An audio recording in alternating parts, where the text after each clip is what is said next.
Hello, and thanks so much for joining us today. I'm Carol Jenkins. The program is Black America, and our guest today has written a very powerful look at America, examining it from our roots, and some would say from our discontents in the South. Dr. Imani Perry is the Hughes Rogers Professor of African American Studies at Princeton University.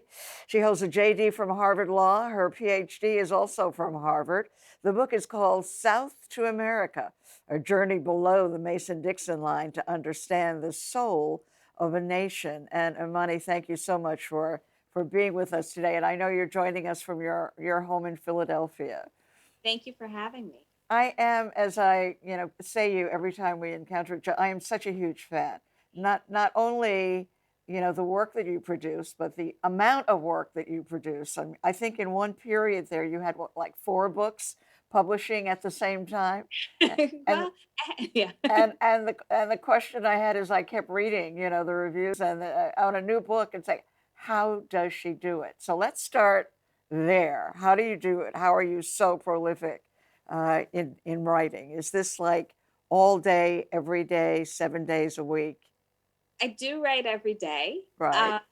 And I have I don't know, the benefit of having children.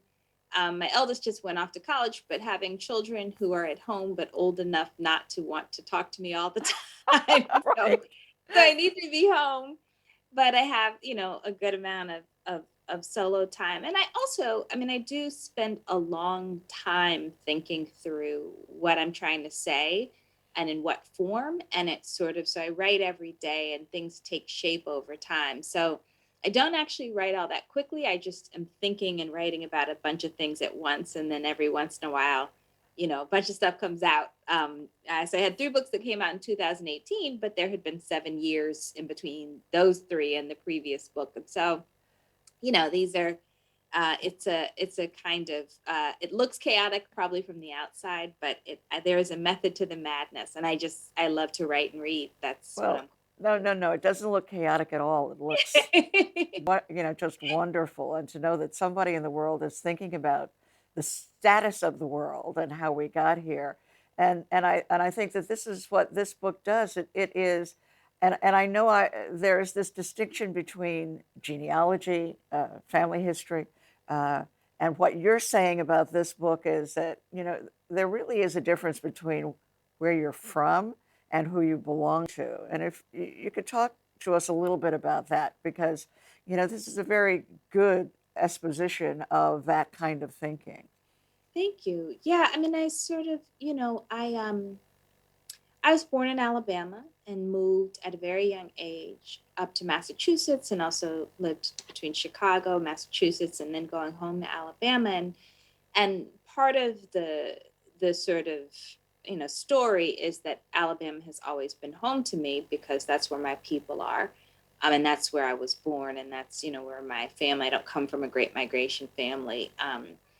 And at least not a Great Migration North family. We moved to Birmingham from rural Alabama, and so um, I there's an analogy in the book between sort of my own homesickness and sense of belonging in Alabama and the origin story of the nation, which often gets misunderstood, I think mischaracterized as somehow sort of the other regions are where the progress happens, and the South is this kind of other and even sort of backwards place, when in fact so much of the way that we do things, so much of the organization of the society found its root there. And so if we want to understand how do we move towards a more just, a more kind, a more humane society, we also have to return to the root. And there is both some of the most horrific events in history that have taken place in the South, but also some of the deepest, most profound freedom dreams. So I'm trying to sort of return us there to understand what we are and where we have to go. And where are we now? What's your assessment of what needs to be fixed? Because I think that, needing a kinder, more just world is sort of the bottom line. But what deeper than that are you seeing? We are in the throes of the changing same. I think we have this way of narrating history that's part of a kind of common sort of way that nations tell their stories, is this move towards an ever more perfect union, when in fact we are actually continuously locked in this struggle between, the incredible complexity and diversity and variety of human beings, and also plant life and the landscape that we occupy on Right. the one hand, and this desire for greed and accumulation and exploitation and cruelty to the land and its people on the other. This has been the case. That tension has existed from the very beginning. We move towards things that are better, more humane, more inclusive, and yet we often backslide. But that retrenchment is really just a repetition of this fundamental tension. Um, and so I guess I take the work to be, and to use Tony Cade Bambara's language, Mm. is to make revolution irresistible, to talk in ways, to think in ways that can encourage more of us to believe in the virtue of being in right relation, right? And so the uses of history for me are to imagine being in right relation with other people and places. So you went off on this search, spent a lot of time traveling to some of the major and not so major, which is very interesting, cities and places, in the South. But as you say, you're a child of Birmingham, and I always have to say that, out of Birmingham, we got Angela Davis, Condoleezza Rice, Imani Perry. I mean, I'm Sonia from Sanchez, yeah. I'm from there as well. I mean, it's but what? So what's in the soil of Alabama? Yeah. That has been able to produce, as you say, not only the terrible things, but the freedom movements and all. How does it come out of Alabama? Yeah, I mean, I think Birmingham specifically, I will even say. I mean, I think Alabama in general, right? It is, when I took my children to see the Harriet Tubman movie, and Mhm. there's this moment when her sisters are being sold down to Alabama, and everyone is crying, and it's crisis. It's a heart-wrenching scene, and turned to my children, and I said, "That's where we're from. The Ah, place that's striking terror in the hearts of those women is where we're from." And I think that it did produce an extraordinary resilience. And then there's something about Birmingham where there is just a culture, I think, of incredible self regard and defiance in the face of what was once called the most racist city in the country. And this kind of elegant defiance. And you can hear it. I mean, it's so interesting. If you set aside their politics and you listen to Condoleezza Rice and Angela Davis, their cadence is similar. mm, In their speech patterns, it's this kind of like measured, confident disposition. I often tell people to turn to Robin Kelly's classic article where he talks about the buses in Birmingham being a public theater during Jim Crow. That long before the Montgomery bus boycott, people in mm. Alabama and Birmingham specifically were challenging segregation. It's a site of I think of a broader sense of resistance, and so it makes sense that then it would become a primary site for the civil rights movement. And Birmingham is where your grandmother lived, and as you describe her as the smartest person you ever knew, who read the newspaper every single day, and Yeah, it's did not extraordinary. go to college herself, but made sure that all of her kids were educated. Talk to us a little bit about, because I had too a grandmother in Birmingham, Alabama, and Yes, and know the source of that strength and knowledge. yes. I mean, I think this is really, for me, her example is so important. So she was, among other things, incredibly resourceful. So she was the primary, caretaker for her 12 children, and also for many of her grandchildren. She was my first primary caretaker. Um, my aunt sometimes describe it as, well, your parents were out trying to make a revolution, and she had you, she took care of you. And, and, that a kind of belief in her own capacity, irrespective of when she was a stay-at-home mother at certain points, she was a domestic laborer, she worked in the hospital. She thought that she was a citizen who ought to be attended to. One of my aunts just texted me an image of one of the letters that she wrote to the chief of police when she was worried about the scourge of crack cocaine. I mean, Huh. she was a civically engaged person. Right. She believed in education. She believed in our capacity, and she believed in speaking honestly about racism.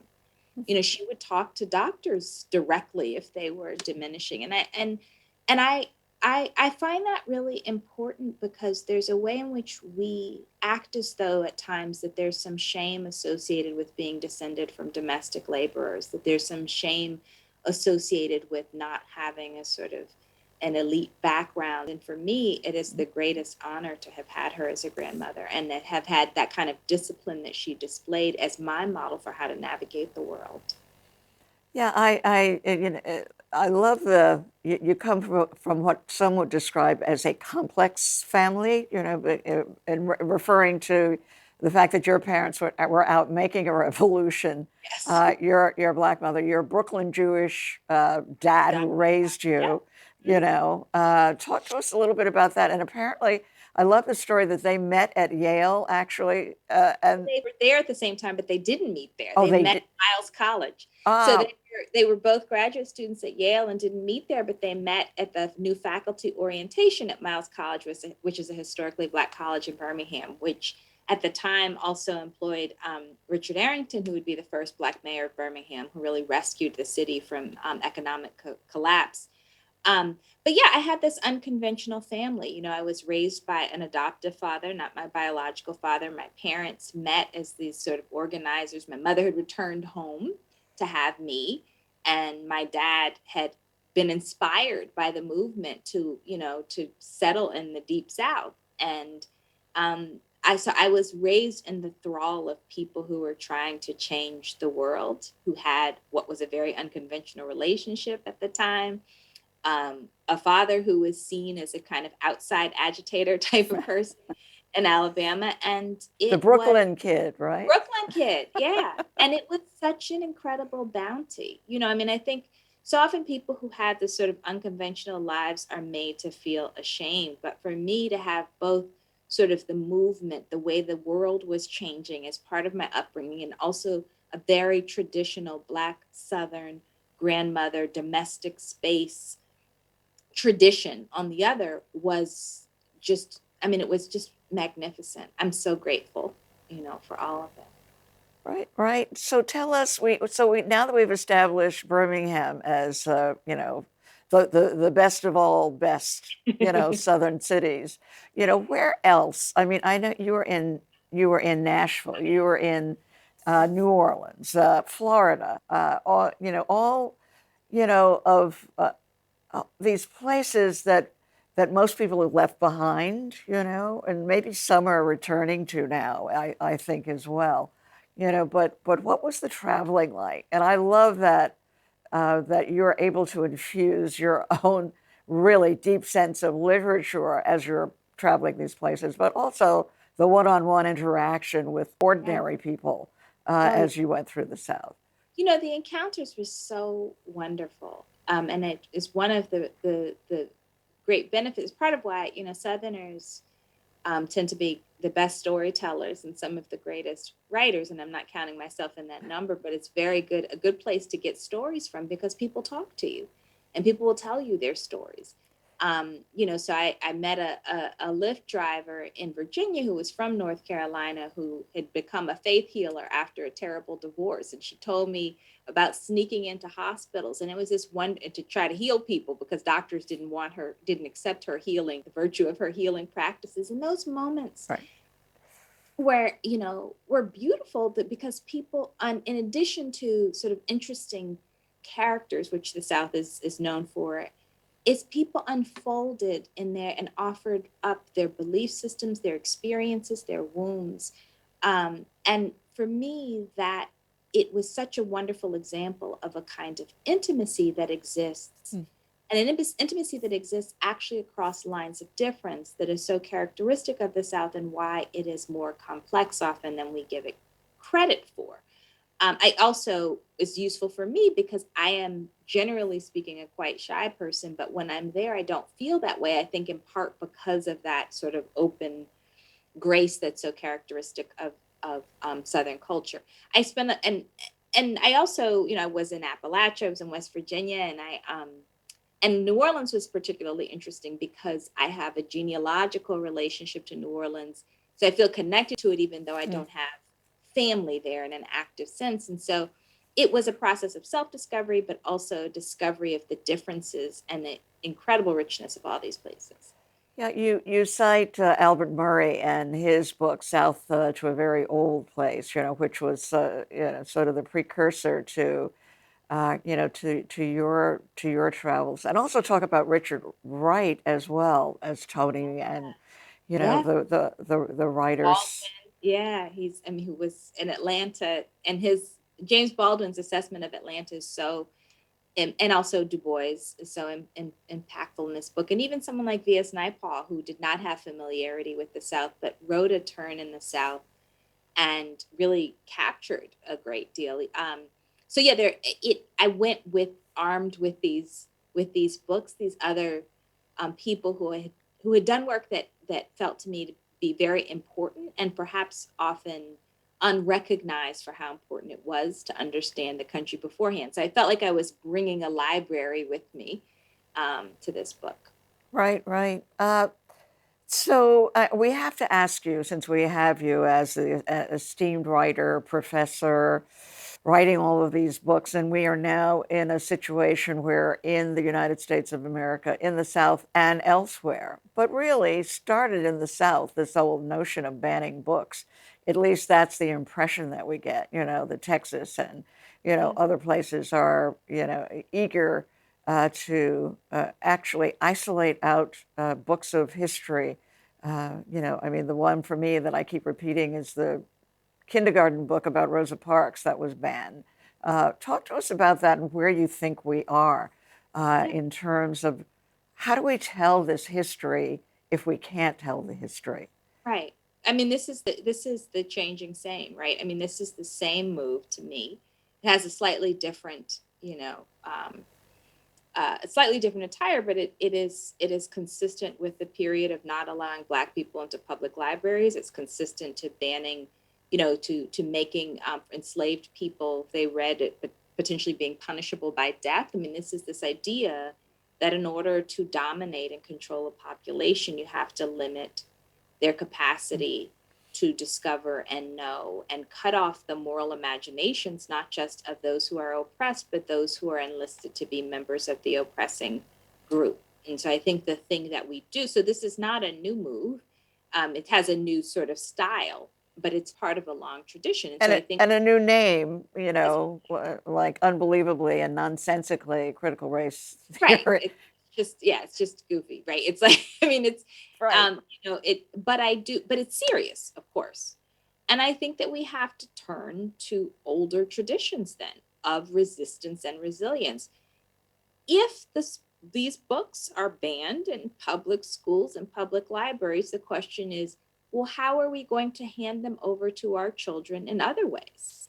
We have to be, and my mother says this all the time, we cannot just be engaged in advocacy, we have to be engaged in self activity.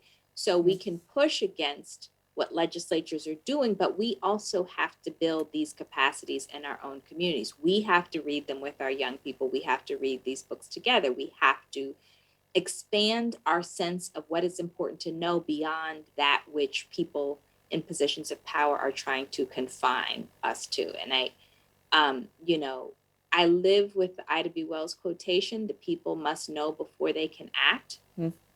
The pursuit of knowledge is a Mm-hmm. virtue. It's essential for people who believe in freedom. And so, it's just we got to get to work. So, and how do we do that? Is the organizing, to get back to your folks, is the organizing there yet in order to make sure that our Yeah. children do read their history and can be proud of it? And in some instances, I mean, this whole idea that white people should not be made to feel badly about themselves. So therefore you do not tell the story of the Native Americans, of, the indigenous, of the enslaved, of anybody that affronts the good feeling about oneself. I mean, it's such a strange formulation because it makes the idea of identity so impoverished, right? Because there's nothing that suggests that white children have to identify with those who engage in those violent acts. They can identify, I mean, who says that they can't identify with the freedom fighters? Mm. Who says that they can't believe in the cause of justice, and so I guess to me it's sort of like, well, the message is more actually that they want the children to identify with those who would oppress, as opposed to expanding their sense of who they can connect with in history. The organizing is happening. It's Mm. harder now. And I wrote about this actually in the book I wrote, May We Forever Stand, which is about the history of Lift Every Voice and Sing, but really also about the institutional structures that led to the song being, so widely embraced. We don't have the same kind of associations and civic culture that we once did. And that's not just for Black Americans, that's in general. So we don't have the sort of same kind of networks out of school where people gather together in ritual ways to teach and learn and organize. So those things do need to be rebuilt, but there are organizations, there are book clubs, there are sort of out of school learning opportunities. I think one of the lessons of the moment is that we ought to join our efforts to pre-existing organizations, right? We ought to find things that we can participate in.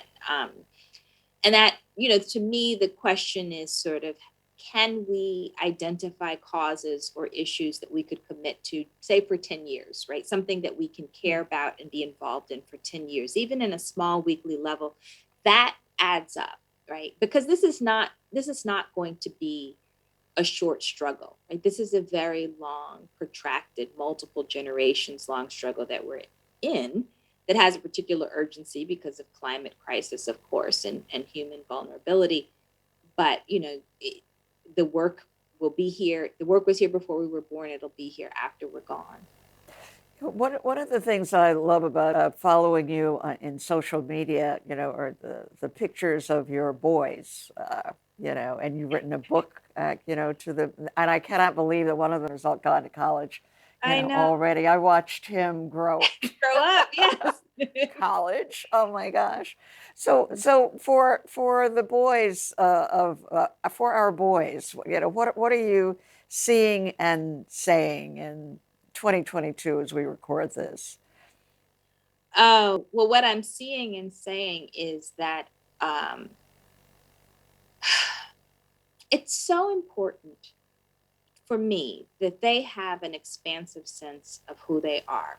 So this is a generation that has grown up seeing images of Black children killed on every social media platform and national television. This is a generation that has grown up seeing the rise again of white supremacist ideas in the mainstream. It's a generation that has witnessed people getting off for acts of incredible violence directed towards Black people, and so they're wounded by that. And I think on the one hand, we talk about the importance of political struggle in response to that, but it's also important that they have an expansive sense of themselves, that they do not diminish who they are to the violence of the larger society. And that part of that expansive self also means to be free of the narrow ideas about gender, about masculinity, about what it means to be a good person, about what it means to be valuable, that they ought to, irrespective of disability status or identity or expression, that they are of human value and that they ought to spread their wings and fly. And that was the most important message I wanted to transmit to them, right? You are much greater than the logic of this society. Be that great thing, you know? Wow. Wow. What a another powerful, powerful message.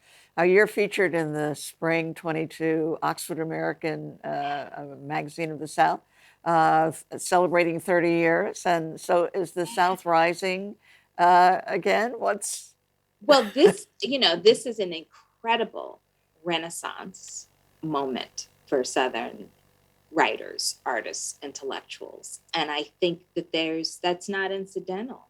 I mean, I think there's a sense in which the crises of the moment, in particular the way that the South is at the cutting edge of so many of the crises, has inspired so much creativity. And so, I'm honored to be able to be a small part of this Renaissance moment. And the piece that I wrote for the Oxford American, I'll just say really quickly, is inspired in part by the musician Allison Russell, who's actually Canadian, but is based in Nashville, and has written this gorgeous song called Kwashiba Kwashiba, which is about an ancestor who was named Kwashiba, who was enslaved. And I traced the name Kwashiba throughout the Americas in the history of U.S. and also slavery of the Americas. And one of the things that's so beautiful is that it's a name that means born on Sunday, that Black people, whether they were Spanish speaking or French speaking or English speaking or Creole speaking, held on to. And it's just that idea of resilience and holding on to tradition is just so powerful at this moment. It's what we need.